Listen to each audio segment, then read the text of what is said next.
let's be honest about it. No matter how many different hacks we try, no matter how good we are about songwriting, whether we're feeling creativity or not, a lot of times creativity comes in sprints. We'll have 2 weeks or 2 months where we are feeling super creative, where everything that we are thinking seems to be original, new, different. Every melody we write is awesome. And then we may have months or weeks of times where it's just drought. We just feel like we can't even create an interesting melody. We can't even write an interesting guitar part to go into our already written song because our creative juices have run dry. That's just the reality sometimes, right? So let's talk about that reality, how it is that we can deal with that reality instead of pretending like it doesn't exist.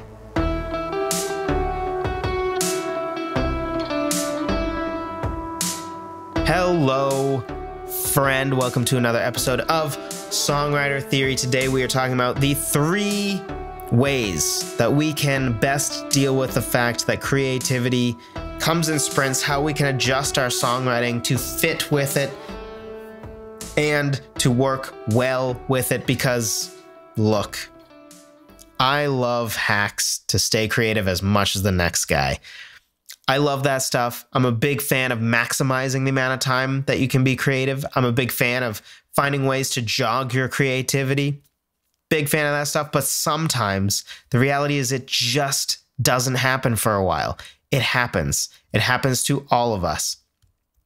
I mean, I was watching a thing by Pixar where like a professional Pixar artist was talking about like Pixar, right? They're paid very good money to be creative. And they talk about like, look, as a writer, it's my job to write, but like oftentimes I'm not inspired, right? I have to keep writing anyway, and I have to go get inspiration. So we're going to talk about how to deal with grabbing inspiration, how to deal with the fact that creativity comes in sprints, and sometimes we can't just grab inspiration as much as we would like to. Before we start, if you haven't already, be sure to grab my guide, totally free, 10 ways to start writing a song. Gives you 5 ways from a lyrical perspective, 5 ways from a musical perspective. This will definitely help to jog your creativity if you are feeling any form of writer's block, or if you feel like all your songs are starting to sound the same,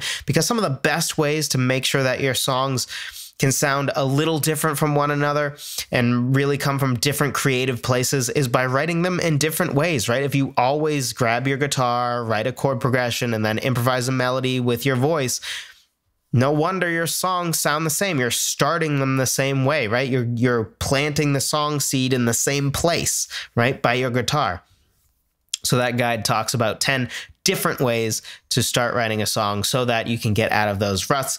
But today we're talking about addressing the hard truth that creativity does indeed come in sprints. Tip number 1, ride the wave.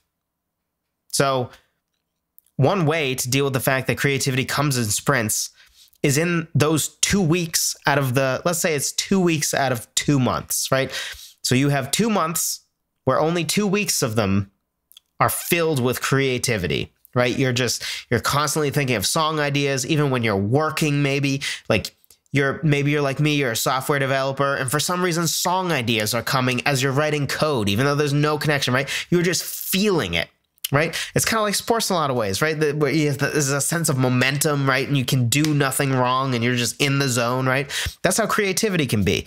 So you have 2 weeks like that, and then followed by 6 weeks of a dry spell. You know what's the best way to take advantage of the fact that, look, I did have a lot of creative ideas in those 2 weeks, is to actually give it the time, right? Ride the wave. So allow yourself more time to dedicate to songwriting in that time, right? Sure, you have other things that you need to get done. We all have responsibilities in life, but don't be that person that's like, I'm going to write 1 hour a day songwriting, no more, no less, regardless of how inspired I am. Don't do that. On a day where you're not inspired at all, if you get nothing still after 15 minutes or a half an hour, call it a day.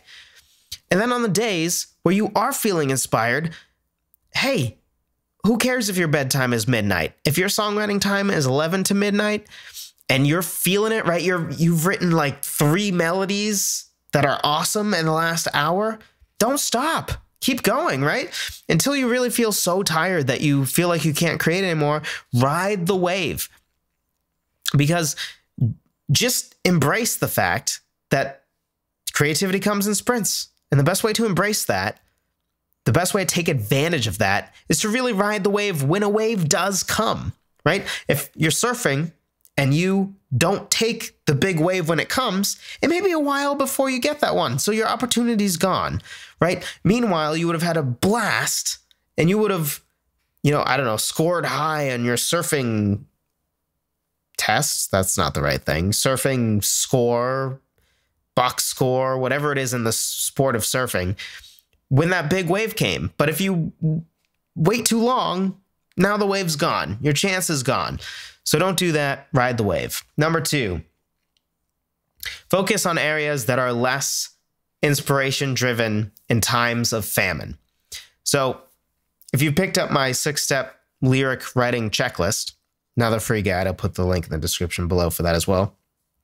If you've read that, if you've implemented that, then you know that there are 6 different steps, and only one of those steps is writing lyrics. Another step in there is one where you're creating a brainstorm sheet. And a brainstorm sheet is basically taking your first idea, right? Because first you need to get an idea. Every song starts with an idea, or a song seed is a term that some people use. Which is the idea of like, I'm going to write this song about, a breakup song about 2 weeks after you did the breaking up with somebody else and now you regret it, right? That's a newer, fresher take on a breakup song. Because usually it's like, you left me and I don't love you, or I left you and good, you sucked anyway, right? Like that's 99% of love songs seemingly. Or sorry, breakup songs. So once you have that idea, right, that's the seed. But then I find it very helpful to have a sheet where I'm not pressuring myself to write the lyrics yet. I'm just sort of brainstorming through different ideas and different angles to take this song from. And one of the steps there that I talk about is going to get Google Images that sort of match the tone and the feeling that you want this song to communicate, right? Because there's a whole picture, say 1,000 words, right? And at least for me, pictures give me some visceral emotion that can help inspire me to music. Art just inspires me that way. A lot of times, one bit of creativity can inspire another, right? Like a movie maker can be inspired by a book. A movie maker could be inspired by a painting. A painting could be inspired by the show that you watched last week. A song that you write might be inspired by your favorite movie, right? Like all different arts can inspire each other. So I'm a big fan of going to Google Images and finding 3 to 5 images that to me look and feel like something that I want the music to communicate. And it really helps me to figure out the tone of the song, and it can really help to jog my creativity. So one bonus of this is, even though right now you may be in a time of famine, this may actually get you back to being creative again. So that's advantage number 1. Advantage number 2 is with finding images and with some of the other things in a brainstorm sheet, which is just sort of writing different thoughts, different words, right? You can workshop words, right? Like different words that seem to fit into the theme that you're talking about. Like maybe all the pictures you find related to this breakup story for some reason have snow in them and cold, right? So you write words like frost, snow, cold, sleet, snowman, I don't know, whatever. Like you're just figuring out different words that fit with a snowflake. Give me a break. I'm not going to be creative about words. It's like 11:30 at night when I'm recording this. By the way, if you've been watching on YouTube before, let me know. Do you like this with the lights off, like darker feel, or do you like it when I have the lights on and it's a little brighter? I feel like this more matches the like songwriting mood. Like I like to write songs in the darkness, so that's why I'm choosing it. But let me know in the comments below what you like. So anyway, so when you're not feeling inspired, right, focus on things like this brainstorm sheet, specifically finding pictures maybe that can help you be more efficient in your creativity when the sprint comes, right? When the wave comes, you'll be better prepared to take advantage of it because now you have all these pictures that will inspire you to write lyrics when you're in a mood that fits writing lyrics or when you're feeling creative enough to write lyrics. So do the groundwork when you're not feeling creative, right? You can still make some progress. There are some steps in my lyric writing checklist, specifically, again, I think the pictures are one of the best ones, that you can do that work when you're not feeling inspired. In the same way where on days where I don't feel like recording a video, right, I can research for an episode. That's still being productive. It's just different, right? It requires a certain amount of energy for me to be on camera and to teach well, where it takes a different side of my creativity to go figure out what should I talk about, what's going to help my listeners, what's going to help my watchers, and how can I communicate it in a way that they can then take these tips, they can take these ideas and actually be better songwriters for it. So focus on areas that are less inspiration driven in times of famine. Number 3, hedge your bets by working on a bunch of songs at once. I've talked about this before. I've talked about many times. Never, never, never commit yourself to, I'm only working on this one song right now. Because it's sort of like saying, okay, in order to get to my parents' house, I can only take one route or route. Right? There's only one way to get there. The problem with that is, what if a road is shut down? What if there's traffic on one of those roads? What if one of the highways had a big accident and now it has a 2-month slowdown?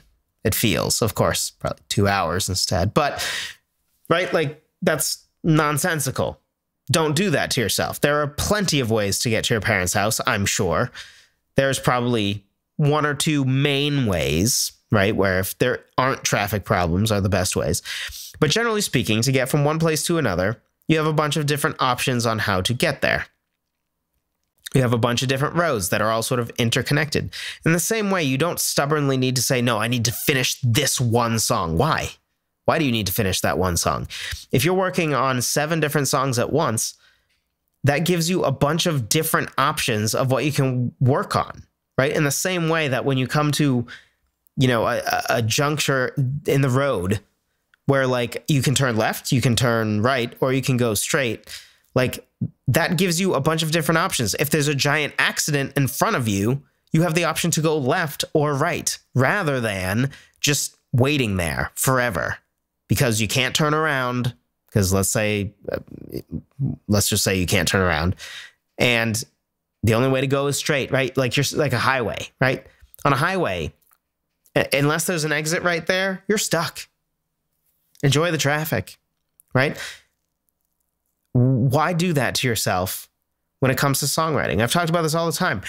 Depending on my mood, there's going to be some days where I'll be able to write a song that's, say, like a sad breakup song, right? Some days I'll be in a mood where I can do that sort of thing. Other days I'll be in a mood where I need to write a really sarcastic song that's bitingly mean and angry, right? Because that's sort of the mood I'm in. Maybe I'm ticked off at something that happened at work, or I don't know, you know, whatever. And depending on your mood, different songs are going to be easier or harder to write, right? Good luck writing a breakup song when you're in a great mood. Good luck when you're in a bad mood working on that really happy song you have of, like, the joy of your firstborn child, right? Like the joy that you felt when you held your newborn child for the first time, right? If you're ticked at something that happened that day, you're having a rough day, you're probably not going to write good lyrics to that song.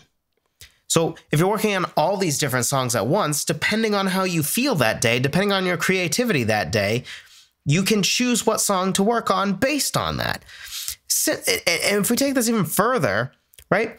Maybe I've had plenty of days where I've come up with like 3 or 4 awesome piano riffs that I love that then eventually became songs, right? Like piano riffs I really love, like 3 or 4 in a single day, like in 2 hours of writing. But I couldn't write a single lyric that wasn't garbage. And then I've had other days where I've finished the lyrics of like 3 songs I had been working on forever, but I couldn't figure out a good musical anything worth a crap, right? That happens.